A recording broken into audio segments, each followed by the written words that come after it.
우리 오전에 로마서 6장 14절과 15절을 보았습니다. 범죄한 아담과 하와에게 최초로 복음이 선포되었을 때 사단은 이것을 감지했습니다. 인간의 마음속에 신비한 은혜가 작동하자 인간의 마음 속에서 자신을 저항하는 힘이 생기고 자신의 세력이 부서질 것을 두려워했대요.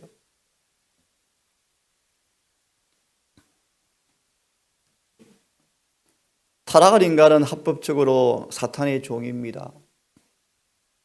종은 자유가 없죠. 아무리 마음으로 원해도 육신의 지체의 법에 사로잡히는 것이 노예의 숙명이었습니다. 이런 인간의 마음속에 주님의 은혜가 성령으로 주입되어지자 인간의 마음속에 생기는 은혜가 창세기 3장 15절입니다. 결론 드립니다. 은혜가 충만해지면 우리 발밑에 마귀의 머리가 부서진다고 성경은 말합니다. 죄가 너희를 주관치 못하리니? 가인아 어찌 얼굴이 붉어스럽게 변했느냐? 왜 안색이 바뀌느냐? 죄가 문 앞에 엎드리고 웅크리고 앉아 있으니 너는 너의 마음을 다스릴지니라 그렇게 말합니다.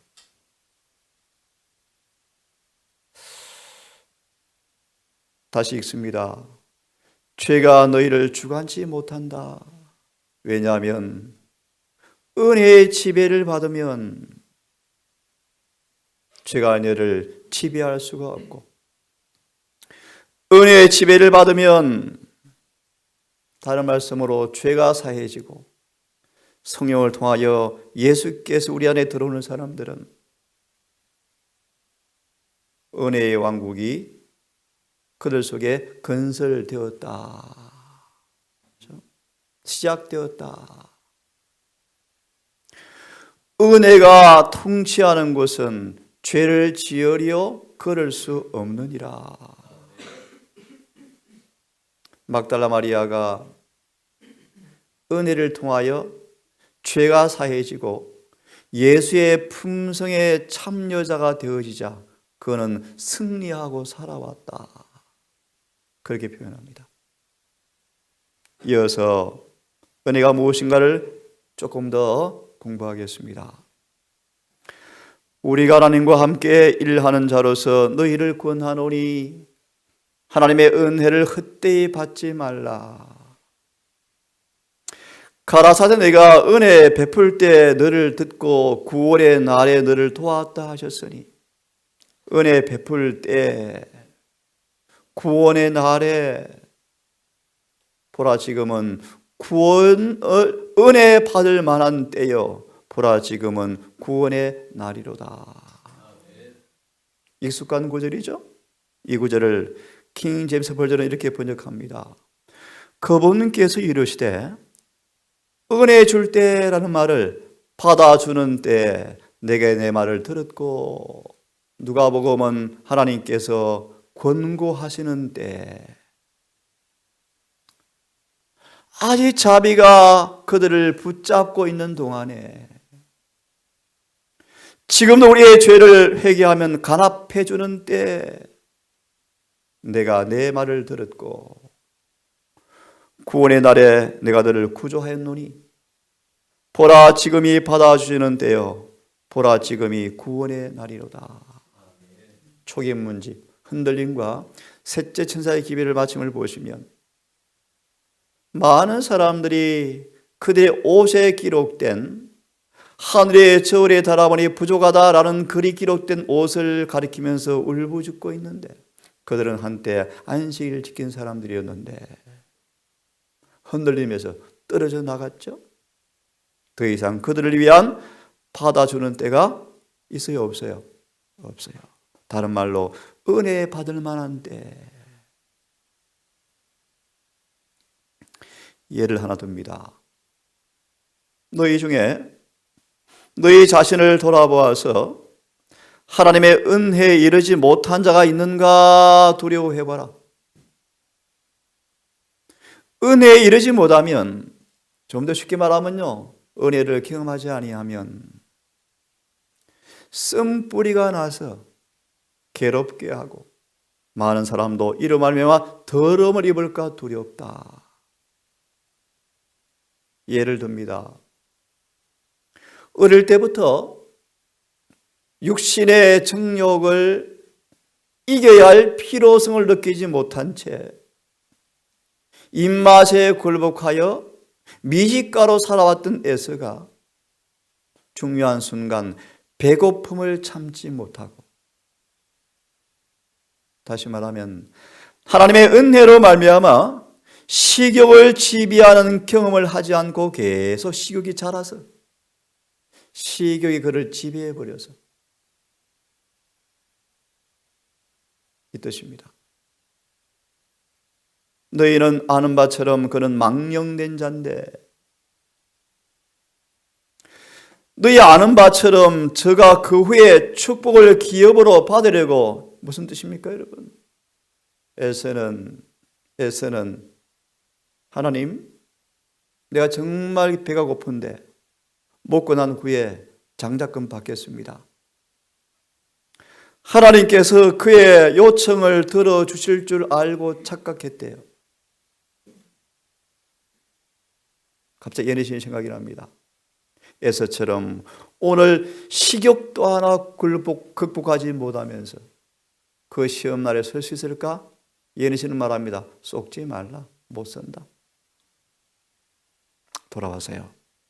에서가 은혜를 받는 삶을 살지 못함으로 성벽이 굳어져 버려서 중요한 순간 주님을 선택하기보다 누구를 선택했습니까?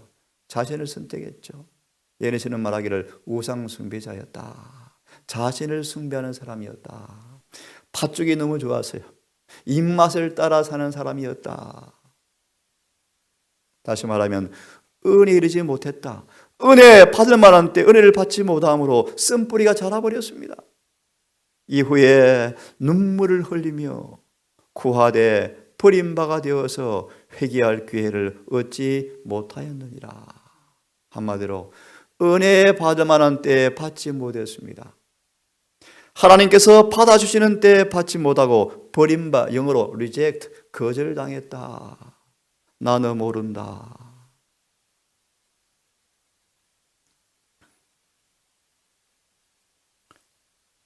우리에게 큰 대제사장이 계시는데, 그분은 아버지 우편에 서 계시는 분이신데 우리의 모든 연약함을 다 아시고 똑같이 시험을 예수님도 받으신 분이셨는데 그분은 죄를 안 짓고 사셨다. 그러므로 너희도 혹 죄를 지었느냐? 정말 죄를 짓고 싶지 않느냐? 그러면 그의 긍휼하심을 받고 때를 따라 돕는 은혜를 얻기 위해서 은혜의 보좌 앞에 담대히 나아가라. 그러면 이어서 주는 성경 구절이 히브리 7장 25절의 말씀이요, 그분께서 우리를 온전히 구원하실 것이다. 은혜는 시험을 이기도록 준비되어 있습니다. 은혜는 하나님께서 쌓아두셨습니다. 예컨대 식욕, 정욕, 무력, 수많은 시험을 주님도 똑같이 당하심으로 이기심을 통하여 얻은 그 주님의 은혜가 우리가 그런 시험을 당할 때 은혜의 보좌 앞에 나가서 간구할 때 그분이 체험한 지식을 나누어 주어서 우리로 이기게 하시기 위해서 은혜의 보좌 앞에 계시기 때문에 그분 앞에 나아가는 사람들을 온전히 모든 시험에서 능히 구원할 수 있다고 성경은 말하고 있는 것입니다. 은혜는 우리를 시험에서 이기게 하는 능력을 의미합니다. 한번 들어보십시오. 믿음은 히브리 11장 6절입니다. 하나님의 존재하신다, 계신다는 것과 그분이 임재하심에 대한 쉽게 깨닫게 하는 것이 믿음인데, 이 믿음이 깊으면 깊을수록 하나님의 품성의 아름다움과 은혜의 탁월성을 밝히 식별하게 되어지는데, 그러므로 들으십시오. 믿음이 있는 영혼은 천국의 분위기에서 호흡하고 하나님께서 우리 우편에 계심으로 우리를 요동치 않게 될 것을 깨닫게 된다. 뭐가 경험되어지는 것입니까? 은혜가요. 그렇게 될 때 우리들은 세속에서 벗어나게 되어지며 만유의 어뜸이 되신 온전히 사랑스러우신 주님을 바라보게 되어지며 주님을 바라보는 생애를 통하여 우리들은 당신의 형상으로 화하게 된다. 고 3장 18절. 은혜에서 은혜로 전진하게 되어진다. 잠언 4장 18절요. 의인의 길은 마치 뭐 같아서? 돋는 햇볕 같아서. 그 다음요, 성경 명백하면 누가 의인인가? 어떤 강사처럼 의인은 7번 넘어져도 일어나는 것이 의인입니다. 성경 정을만 잘못 해석하는 거예요. 그런 성경 구절이 아니에요, 여러분. 아니에요. 7번 넘어진다라는 말은요, 암이 찾아오고 중풍이 찾아오고 아내가 죽고 집이 불타도 그런 말이에요. 성경은 의인을 뭐라고 정의합니까? 의인의 길은 돋는 햇빛 같아서 점점 빛나서 원만한 광명에 이르거니와 라고 성경은 말합니다. 시편 1편 의인은요 시냇가에 심은 나무처럼 시절을 쫓아 뭘 맺습니까? 열매를 맺는 게 의인이요. 요한일서 3장 4절 7절은 의인은 율법을 지키는 사람이 의인이요. 이런 성경 구절을 오해하지 마기를 바랍니다. 의인은 욥처럼 폭삭만하는 완전한 재앙이 7번 계속 밀려와도 절망하지 않고 주님을 굳게 붙들더라. 이게 의인이요, 의인. 비결이 무엇입니까? 은혜가 충만하죠.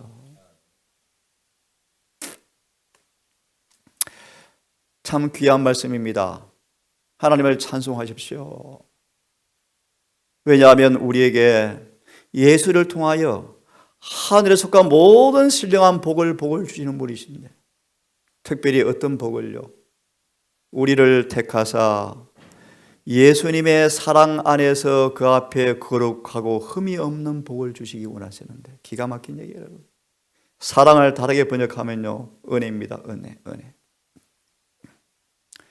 아버지께서 예수를 통하여 하늘의 모든 복을 우리에게 주시는데, 특별히 어떤 복인가 하면 예수님 안에서 우리를 택하사 그 사랑 안에서 머무는 사람들을 그 사랑으로 은혜로 거룩하고 흠이 없이 만드셔서 자신의 자녀가 되게 하기 위해서 영원 전부터 계획하셨다. 다시 말합니다. 누구든지 예수 그리스도 안에서 그분의 사랑으로 흠도 점도 없이 변화시켜서 당신의 자녀로 만드실 계획을 영원 전부터 세워놓으셨다. 이것이 바로 은혜인데, 우리로 하여금 영원한 세월을 통하여 그 은혜가 얼마나 풍성한지를 오는 세대에 증거하기 위해서 우리를 은혜의 기념비로 세울 것이다. 그런 말씀인데요. 이 말씀을 들어보세요. 참 기가 막힌 말씀이요.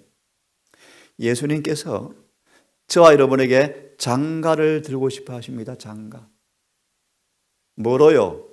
의와 공견과 은총과 긍휼의 여김으로 내게 장가 들어서 진실함으로 장가 들리니 결혼이 경험되어지면 너 남편을 알게 되겠지. 그죠?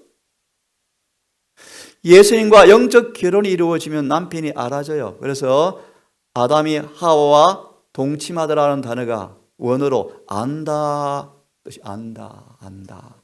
이것이 요한복음 17장 3절이요. 영생은 아는 것입니다. 한 몸을 부대리끼 알아지죠? 그것처럼 예수님의 의와 공명과 은총과 긍휼로 진실함으로 장가들 때 내가 누구를 알리라? 여호와를 알리라. 남편 알죠? 속속들이 알죠? 피부색 알죠? 호흡 소리까지 알죠? 이것이 영생이 영생. 시간이 없으니까요. 이렇게 아는 말씀을 말씀하시기를 여호와께서 내가 응하리라 하늘이 응하고 하늘은 땅에 응한다. 이게 무슨 뜻인 줄 아십니까 여러분? 네? 이사야 57장에 나오는 말씀인데요. 하늘에서 비가 내리면 땅은 비를 흡수해서 식물이 나온다 그런 뜻이에요.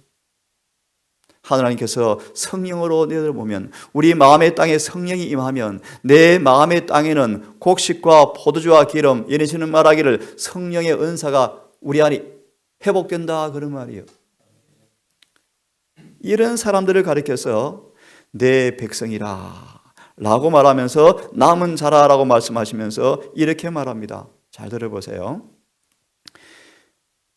세상 앞에 이들은 은혜의 기념비처럼 서게 될 것인데 온 지상이 짐승을 따라서 짐승의 표를 받고 다 따라갈 것이지만 여기에 은혜의 기념비가 있는데 다시 말합니다. 은혜로 이루어진 기념비 같은 사람들이 있는데 그들을 보니까 하나님의 계명과 예수의 믿음을 지키는 자가 여기 있다 라고 인정받는다. 다시요. 은혜의 뭐라고요? 기념비다. 온 땅이 죄의 표식에 끌려 다 굴복하는데 한 무리가 있습니다. 그들이 은혜의 기념비처럼 서 있는데 그들의 삶을 보니까 뭐가 지켜져요? 하나님의 계명이 지켜지더라. 은혜가 무엇인가를 말씀을 드렸습니다. 자, 한 구절만 좀 정리해 드리고 내일 새벽에 말씀을 좀 드리겠습니다. 참 기가 막힌 말씀이요. 결론부터 드리겠습니다. 베드로전서 5장 12절의 말씀. 이것이 하나님의 참된 은혜임을 증거하노니 너희는 이 은혜에 굳게 서 있으라. 무슨 은혜요? 진짜 은혜가 있다. 진짜 은혜. 이 은혜에 굳게 서라. 뭡니까? 들어보세요.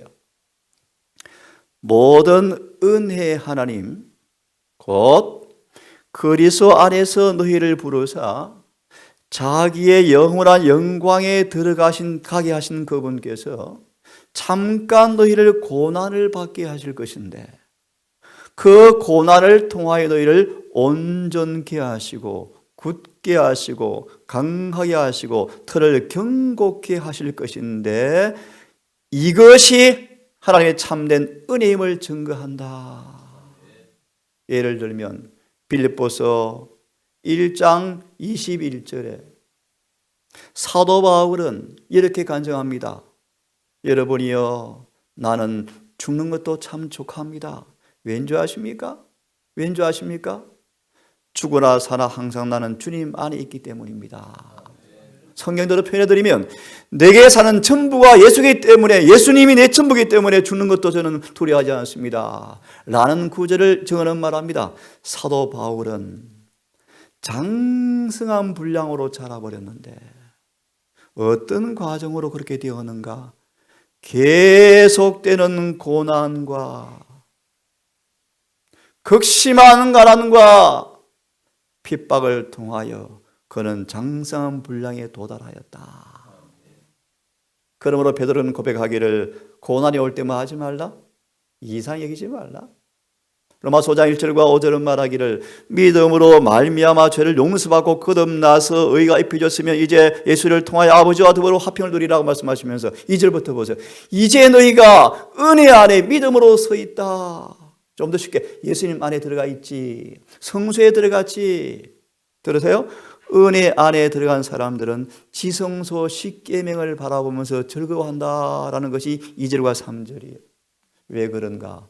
성소를 따라 들어가서 날마다 떡과 포도즙과 향기를 흠양하는 사람들은 그들 속에 있는 은혜가 법궤와 지성소가 열려서 법궤 앞에 우리를 초청할 때 법궤에서 빛나는 영광을 똑같이 빛나게 해주는 경험이 지금 있기 때문에 기뻐 즐거워하면서 지성소를 바라보는 것이 로마서 5장 1절과 5절의 말씀이에요. 이것이 셋째 천사의 기별이에요, 여러분. 오늘도 이런 은혜 안에서 고난의 품을 통하여 우리의 결함이 드러나고, 고난을 통해 순종을 배울 때 결함이 고쳐지고 극복되어지고, 내 속에 온전케 되는 경험, 굳게 되는 경험, 강하게 되는 경험, 영원히 여동하지 아니하는 에스겔 9장 4절처럼 어떤 시험이 와도 지적으로 영적으로 더 이상 흔들리지 않은 사람으로 딱 고정되어 버리는, 이것이 진짜 은혜다. 이 은혜 안에 서 있으라 라고 말하고 있습니다. 오늘 저녁에 원래 주제는 이른비 여전비였는데요, 이른비의 은혜를 통하여 열매가 맺히지 않은 사람들은 늦은 비를 받지 못합니다. 여러분, 좀 쉽게 풀이합니다. 이른비를 통하여 스바냐 말씀처럼, 하박국 3장처럼 외양간에 포도밭에 감람나무에 먹을 것이 없고 다 왕따 시킬지라도 오직 주님만 즐거워하고 주님을 음식으로 먹는 사람들, 하박국 3장 17절, 스바냐 3장 17절 똑같은 말씀이요. 구절 암송해 집죠. 무슨 말입니까? 이른비의 경험을 통하여 결혼식 할 때 아프든지 건강하든지 사랑하겠습니까? 묻는 것처럼 주님을 그렇게 변함없이 사랑하게 만들어주는 경험이 이른비 성령이요. 좀 더 어렵게 말씀을 드리면 모든 죄를 승리하는 지점을 가리켜서 이른비의 충만을 가리켜요. 더 다시 말하면 충성이 입증되었다 뜻이요, 그들에게 늦은 비가 주어지는 것입니다. 여러분, 늦은 비가. 이것이 마지막 은혜입니까? 그래서 늦은 비 성령은요, 좀 다르게 표현해서 하늘에 승천시키는 주님의 마지막 선물이래요. 선물. 뭐죠? 죄가 도말되어 버리는 거예요. 죄가, 여러분, 7장을 통과하는 거예요. 자, 은혜가 무엇인가를 말씀을 드렸는데 오늘 여기까지 말씀을 드리고 마치겠습니다. 함께 읽어보겠습니다. 시작. 성령의 열매는 그리스도의 변화시키는 은혜를 통해서 한때 불법과 죄악에 빠졌던 사람들의 생애에 나타난다. 무엇이 나타난다고요? 성령의 열매가요. 어떻게 해요? 예, 은혜를 통해서요. 그러면 은혜를 통해서 나타나는 열매가 뭔가? 읽습니다. 시작. 저들은 품성과 은행을 통해서 저희가 신의 성품에 참여한 자들임을 나타낸다. 아멘. 소망 1장에 구속하는 사랑의 신비, 곧 은혜의 목적 뭡니까? 타락 전의 아담의 상태로 회복하는 것입니까? 맞습니다. 잃어버린 그물의 품성을 회복하는 것, 이것이 은혜의 목적입니까? 맞습니다. 주님께서 부른가 은혜를 끝내고 나오실 거예요. 히브리 10장 18절, 더 이상 제사 드릴 것이 없느니라. 무슨 말이요? 10장 5절 6절, 죄가 끝났기 때문이에요. 오늘 이렇게 마무리하겠습니다. 여러분, 지금 은혜를 충만히 받으셔서 내 속에서 죄의 강물이 말라버리고 내 삶 속에 죄가 극복되어지고 죄가 끝나는 경험을 이른비를 통해서 지금 하시기를 바랍니다. 다시 말합니다. 지금 이른비 은혜를 충만히 받기를 바랍니다. 그러면서 늦은 비를 간구하십시오. 주님께서 이른비를 통해서 경험된 경험을 익혀버리셔서 숙성시켜서 완전케 하셔서 추수할 것입니다. 모쪼록 여러분 은혜를 헛되이 받지 않기를 바랍니다. 말씀처럼 변화시킨 은혜를 통하여 신의 성품, 번역이 조금 그렇죠, 그죠? 쉽게 말하면요, 그리스도와 같은 품성에 참여한 자들임을 나타낸다. 이 놀라운 은혜가 바울에게 주어졌고, 바울은 다른 사람에게 이 구원의 진리를 알리려고 끊임없이 노력했다. 여러분, 저를 보십시오. 은혜를 받은 청지기가 되었습니다. 여러분, 은혜를 헛되이 받지 마십시오. 그렇게 말씀하시는 것입니다. 여러분, 제 짐작이, 느낌이 때는 많이 남아있지 않습니다. 더 두려운 사실은 제7일 안식일 예수 재림교회에 주어진 은혜의 시간이 거의 끝나가고 있습니다. 에스겔 9장이 문자들이 이루어진 찰나에 있습니다. 은혜를 받으십시오. 특별히 지성소로 따라 들어가서 지성소에서 주신 은혜가 무엇인가를 경험하셔야 심판을 이기고 통과합니다. 그리고 너지미를 받게 될 것입니다. 모쪼록 다시 시작되는 한 주를 맞이하면서 다시 한번 은혜의 부여함에서 여러분 믿음으로 서 계셔서 시간 관계상 오늘 못해 내일 하겠지만요, 은혜가 결핍된 모습으로 우리 품성의 피력에 오점을 통하여 주님께 불명예를 드리지 않기를 간절히 바랍니다.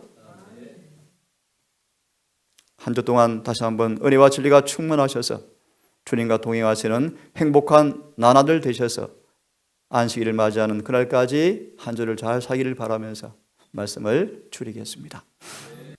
자비하신 아버지, 질그릇 같은 우리 인생의 그릇 속에 놀라운 은혜의 선물을 통하여 넣어주신 주님의 품성을, 흰 옷을 입는 행복, 구원의 확실한 경험들, 내 죄를 사해 주셨고 나는 구원을 지금 경험했고 내 속에 주님께서 임재하신 분명한 증거를 만지며 경험하는 행복한 신앙을 하기를 소망합니다. 막연한 기대, 피상적 기대가 아닌 맛보고 만지고 교제하고 한 몸과 한 살이 되어지는 주님과의 경험을 통하여 오늘 주고도 구원이 이루어지는 경험을 하기를 소망합니다. 주여 우리를 도우사 날마다 주어진 은혜를 헛되이 받지 않게 해 주시옵소서. 로마서 5장 2절처럼 은혜 안에 믿음으로 서 있는 경험을 통하여 은혜 안에 뛰놀며 영광 바라보는 경험을 하게 해 주시옵소서. 바울을 변화시키는 동일한 은혜가 우리에게 증거되게 하셔서 주님께서 은혜와 진리가 얼마나 충만한지를 경험으로 노래하는 우리 모두가 되게 해 주시옵소서. 아버지, 오늘 한 딸의 기도처럼 주여 기억하여 주셔서 이들을 권념하시고 이들의 눈물과 이들의 기도를 들으신 아버지께서 이들에게 가장 아름다운 은혜의 복으로 복 내리셔서 흰옷 입고 모든 죄가 도말되어지고 성령의 충만 은혜 가운데 사시다가 이들의 한 가지 소망, 한 가지 목적, 주의 재림의 그날 영원한 본향을 선물로 받는 특권을 누릴 수 있는 주의 자녀에게 인도해 주시옵소서. 어려운 상황에 있지만 주님을 의지함으로 이 상황까지 감사의 제목으로 바뀌게 하시고 특별히 주의 여정을 통하여 주님 귀한 주의 은혜의 역사를 통하여 딸의 위중한 상황 속에서 구원을 노래하며 감사하며 은혜 충만을 경험하게 인도해 주시옵소서. 오늘 떠나서 또 언제 뵐지 모르겠지만 이분들 가는 걸음 천사가 동행해 주시고 외롭지 않게 하시고 늘 주 임재하심이 천사의 둘러지심이 함께해 주시고 진리의 영께서 늘 함께해 주시고 진리와 은혜가 늘 이들의 마음에 풍성히 거하게 하셔서 남은 생에 주님 분명한 믿음의 길을 걸어가는 훌륭한 은혜의 기념비가 되게 해 주시옵소서. 아버지, 안식일이 맞춰져 갑니다. 우리 모두를 기억하시고 다시 만난 한날 한 주 행복한 주님과 동행을 통하여 열매 가득한 한 주가 되게 하셨다가 안식일에 만날 수 있도록 도우시기를 예수님 이름으로 기도드리옵나이다.